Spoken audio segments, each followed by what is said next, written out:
Okay, अब हम देखेंगे थ्रोम्बोएंजाइटिस ऑब्लिटरेंस के बारे में। अब इसके सबसे पहले नाम में देखते हैं। थ्रोम्बोएंजाइटिस, थ्रोम्बो मतलब थ्रोम्बस, एंजाइटिस मतलब inflammation of the vessel wall, और ऑब्लिटरेंस मतलब प्रोड्यूसिंग ऑब्स्ट्रक्शन। अब ये ऑब्स्ट्रक्शन किसकी वजह से हो रहा है? यहाँ पे थ्रोम्बस है और इन्फ्लेमेशन ऑफ द वेसल्स। इसका दूसरा नाम है बर्जर्स डिसीज या thromboangiitis obliterans. It is a non atherosclerotic inflammatory disease. मतलब इसमें जैसे एथेरोस्क्लेरोसिस में प्लेक फॉर्मेशन हो रहा था, वैसे प्लेक की वजह से ऑब्स्ट्रक्शन नहीं हो रहा, थ्रोम्बस और वेसल वॉल इन्फ्लेम हो रही है, उसकी वजह से ऑब्स्ट्रक्शन हो रहा है। तो इसकी डेफिनेशन सबसे पहले ये रही, it is a non atherosclerotic inflammatory disorder involving medium sized and distal vessels. Okay, small to medium sized vessel and distal vessels initially. It affects young and middle aged males. Okay, males में ज़्यादा common होती है। Highly seen in smokers and tobacco users. Okay, it is a risk factor, smoking and tobacco chewing. कि course क्या क्या होता है? It almost always starts in the lower limb. ठीक है, लोअर लिम से स्टार्ट होती है, फिर एक लोअर लिम से ऑपोजिट साइड लोअर लिम में जाएगी, फिर अगर दोनों लोअर लिम इन्वॉल्व हो गए उसके बाद फिर अपर लिम भी इन्वॉल्व हो सकता है। और याद रखना, अपर लिम में भी सिर्फ डिस्टल पार्ट इन्वॉल्व होता है most commonly, like four arm और हैंड्स। ये हो गया उसका इंट्रोडक्शन। अब इसके रिस्क फैक्टर्स क्या है? तो एक मोस्ट इंपॉर्टेंट तो हो गया स्मोकिंग एंड टोबैको च्यूइंग, सबसे मोस्ट इंपॉर्टेंट। फिर hormonal influence, family history, hyper sensitivity to cigarette, altered autonomic function के सब प्रोबेबल कॉज हो सकते हैं। Lower socio economic group, feet injury, poor hygiene, ये हो गए इसके रिस्क फैक्टर्स। अब मैंने बताया था कि it is a segmental progressive occlusive inflammatory disease involving small to medium sized vessel. ये सेगमेंटल डिसीज है, इसमें स्किप लीजन्स प्रेजेंट होंगे। मतलब ये सपोज वेसल वॉल है, इतने पार्ट में इन्फ्लेमेशन हुई या फिर थ्रोम्बस फॉर्मेशन हुआ, फिर थोड़ा पार्ट नॉर्मल, फिर उसके बाद हुआ फिर थोड़ा पार्ट नॉर्मल, के तो बीच में स्किप लीजन मतलब। तो it has a segmental involvement. It may present as a Raynaud's phenomena. Raynaud's phenomena जो कलर चेंजेस होते हैं ऑन द एक्सट्रीमिटीज़, वो हम बाद में देखेंगे डिटेल।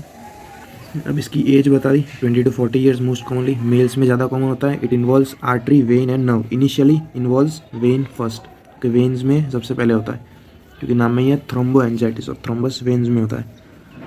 और इसका क्लिनिकल फीचर में भी सुपरफिशियल थ्रोम्बोफ्लेबाइटिस होती है, मतलब inflammation of walls of the vein. Small to medium blood vessels, spread is distal to proximal. Okay, ये था उसका रिस्क फैक्टर और इंट्रोडक्शन। अब पैथोजेनेसिस देखते हैं। अब smoking most important risk factor, smoke contains carbon monoxide and nicotinic acid. ये क्या करेगा? Vasospasm and hyperplasia of intima करेगा, हाइपरप्लेशिया ऑफ इंटीमा। अब जिस वेसल में हाइपरप्लेशिया ऑफ इंटीमा होगा, it will become more prone to thrombosis. Okay, it will become more prone to thrombosis. तो वहाँ पे थ्रोम्बस फॉर्मेशन होगा और धीरे धीरे वेन्स के साथ साथ आर्टरी भी इन्वॉल्व हो जाएगी और उसके आसपास की नर्व्स। तो ultimately it involves artery, vein and nerve, all three structures. It is known as panarteritis, panarteritis. और ये भी सेगमेंट होती है, मतलब स्किप लीशंस प्रेजेंट होते हैं। Okay, eventually artery, vein and nerve are together involve. जब नर्व इन्वॉल्व होगी तो फिर पेशेंट को रेस्ट पेन होगा, मतलब रेस्टिंग पेन होगा। कोई एक्टिविटी किए बिना ही पेशेंट को पेन होगा in the limbs, rest pain हुआ। आर्टरी वेन नर्व इन्वॉल्व हुई, रेस्ट पेन हुआ, फिर और बढ़ता जाएगा और बढ़ता जाएगा। तो इस patient will present with features of ischaemia in the limb, क्योंकि ब्लड पहुंच नहीं रहा होगा ऑन द डिस्टल साइड्स। अब एक बार सपोज ये हमारी आर्टरी थी यहाँ पे, सॉरी वेन थी, आर्टरी जो भी, यहाँ पे ब्लॉक हो गया थ्रोम्बस की वजह से, तो क्या होगा? ब्लड सप्लाई यहाँ पे पहुँच नहीं रहा, तो इसको मेंटेन करने के लिए न्यू ब्लड वेसल्स फॉर्म हो जाएगी उसके साइड में से, जिसको बोलते हैं कोलेट्रल्स। तो फिर कोलेट्रल्स फॉर्म हो जाएगी depending on the site of blockage, के अराउंड द नी जॉइंट और around buttock, depending on the site of blockage collaterals form हो जाएगी और वो ब्लड सप्लाई करती रहेगी डिस्टल पार्ट को, to the part which is distal to the blockage. उसको कोलेट्रल सप्लाई करेगी, फिर धीरे धीरे ये collateral supply is maintain to the ischemic area. तो इसे कहते हैं compensatory peripheral vascular disease. Compensatory peripheral vascular disease, collaterals compensate कर रही होती है आर्टेरियल सप्लाई को। अब सपोज अभी भी पेशेंट ने स्मोकिंग स्टॉप नहीं किया, कोई भी रिस्क फैक्टर को एलिमिनेट नहीं किया, तो फिर डिसीज प्रोग्रेस करती जाएगी और धीरे धीरे ये कोलेट्रल्स भी ब्लॉक हो जाएंगे, वो भी इन्वॉल्व हो जाएंगे। तो अब कोई चांस ही नहीं है कि यहाँ डिस्टल साइड पे ब्लड पहुँच सके। तो it will lead to severe ischaemia which is known as decompensatory peripheral vascular disease. अब इसमें patient will present with features of critical limb ischaemia, जिसके फीचर्स है रेस्टिंग पेन, अल्सरेशन और गैंग्रीन के RUG, resting pain, ulceration and gangrene, ये features of critical limb ischaemia जहाँ पे blood पहुँच नहीं रहा। तो ये थी उसकी पूरी पैथोजेनेसिस। सबसे पहले स्मोक कर रहा हुआ patient which will lead to vasospasm and hyperplasia of intima, इसकी वजह से vessels will become more prone to thrombosis. फिर वैसे वेन ब्लॉक होगी इनिशियली और एंड में आर्टरी और नर्व तीनों इन्वॉल्व हो जाएंगी, आर्टरी, वेन और नर्व, वो तीन इन्वॉल्व हो गई। नर्व इन्वॉल्व होने की वजह से रेस्टिंग पेन होगा पेशेंट को and patient will have features of ischaemia in the limb. लेकिन हाँ, अगर ब्लॉकेज हो गया तो कोलेटरल्स फॉर्म हो जाएंगी और वो कॉम्पनसेट करेंगे to the blood supply to the distal part of the blockage. फिर एक बार उसे कहते हैं कंपनसेटरी पेरिफेरल वास्कुलर डिसीज, एक बार वो भी ब्लॉक हो जाएंगे। फिर the compensatory peripheral vascular disease presents with critical limb ischemia, resting pain, ulcer and gangrene. अब क्लासिफिकेशन दी हुई है ऑफ थ्रोम्बोएंजाइटिस ऑब्लिटरेंस टाइप 1 से लेकर 5 तक। अब type 1 it involves upper limb which is rare, वे type 2 involves leg and feet, हम नीचे से ऊपर जा रहे हैं, involves leg and infrapopliteal part. Type 3 में फीमोरोपोप्लिटियल, टाइप 4 में आर्टो इलियोफीमोरल और टाइप 5 में generalised. Okay, type 1 upper limb which is rare, type 2 is legs and feet are involve infrapopliteal part, type 3 is femoropopliteal and type 4 is aorto iliofemoral, type 5 is generalised. अब clinical features males में होता है most commonly, smokers में between 10 to 40 years, it is a smokers disease. Intermediate claudication होगा initially in the foot and the calf, progressing to the resting pain, ulceration and gangrene जो हमने अभी देखा। फिर रिकरेंट माइग्रेटरी सुपरफिशियल थ्रोम्बोफ्लेबाइटिस के features होंगे, मतलब वेन्स वॉल इन्फ्लेम, वेन की वॉल होगी वो इन्फ्लेम होगी।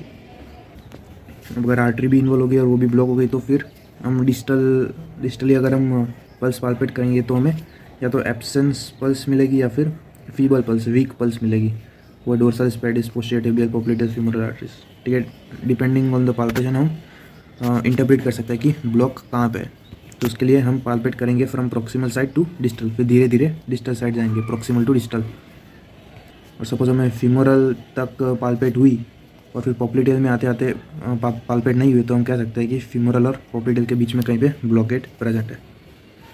फिर इट ऑल्सो में प्रेजेंट विद रेनॉल्ड्स फिनोमेना, ये हम बाद में देखेंगे रेनॉल्ड्स फिनोमेना। अब इसमें investigations, general investigation like haemoglobin, blood sugar, ABPI, ankle brachial pressure index which should be normally 0.9 to 1.3 होना चाहिए, मोर देन 0.9। लेकिन अगर सीवियर इस्चीमिया होगा, गैंग्रीन होगा तो it will become less than 0.5 या फिर लेस देन 0.3 भी लिखा, इन शॉर्ट लेस देन 0.9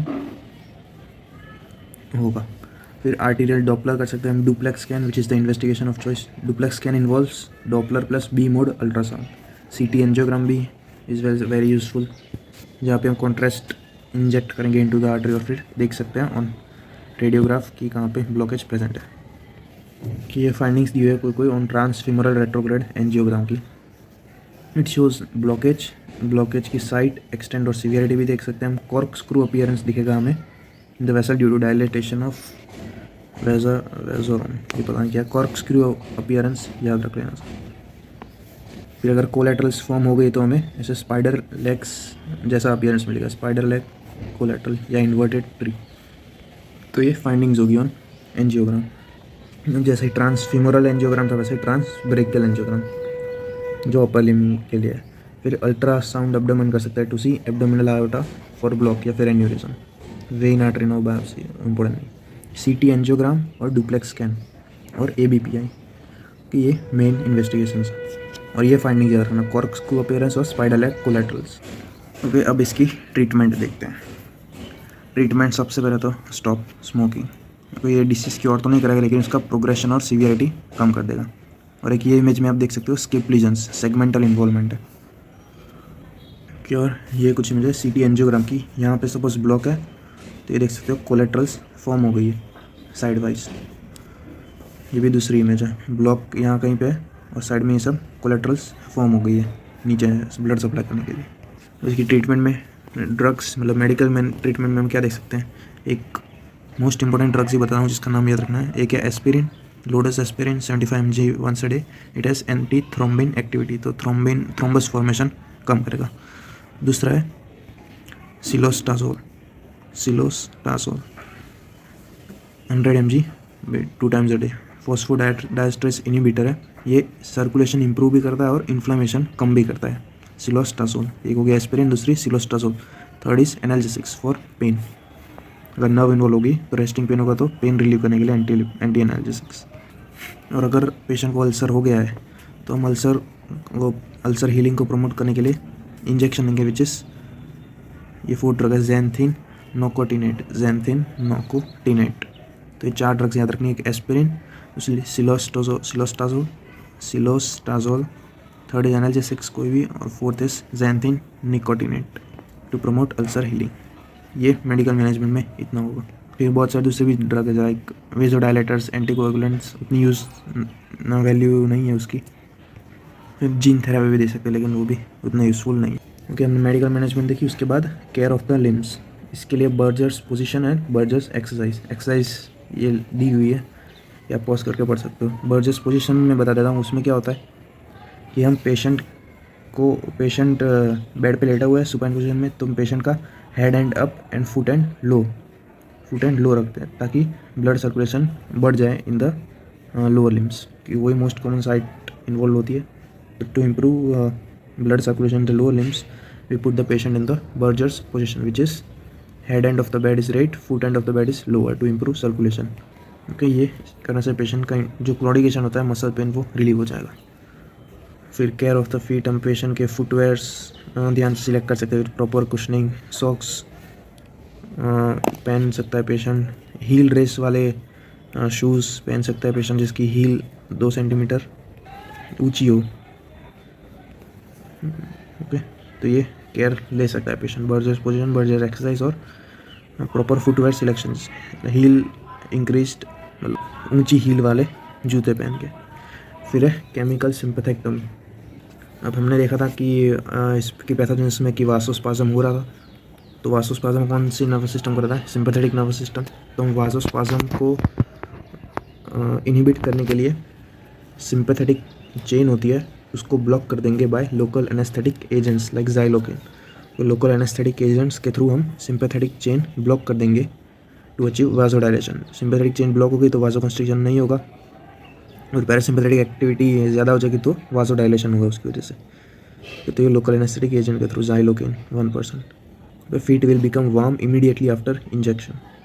फिर कुछ सर्जरीज है, like omentoplasty to revascularise the affected limb, profundoplasty, lumbar सिंपैथेक्टमी।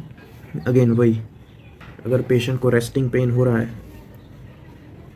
और हम कितना भी ट्राई कर लें मेडिकल मैनेजमेंट, लेकिन उसको रिलीव हो ही नहीं रहा, तब हम जाएंगे सिंपैथेक्टमी के थ्रू, लंबर सिंपैथेक्टमी। सिंपैथेक्टमी हम तभी करेंगे जब पेशेंट को रेस्टिंग पेन होगा। It is contraindicated in intermittent claudication. उसमें मेडिकल मैनेजमेंट, वो एक्सरसाइज और पोजीशन वो पहले ट्राई करेंगे।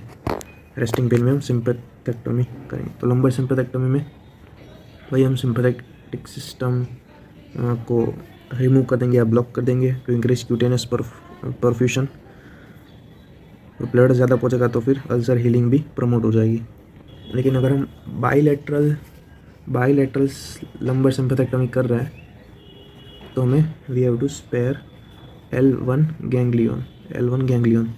अगर L1 गैंग्लियन भी हमने कट कर दिया on one side, L1 ganglion भी हमने कट कर दिया तो पेशेंट विल बिकम इम्पोर्टेंट।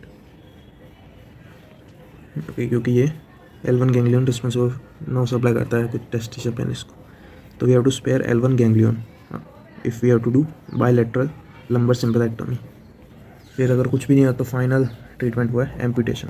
हम एम्पुटेशन कर सकते हैं different level depending on the site and severity of vessel occlusion.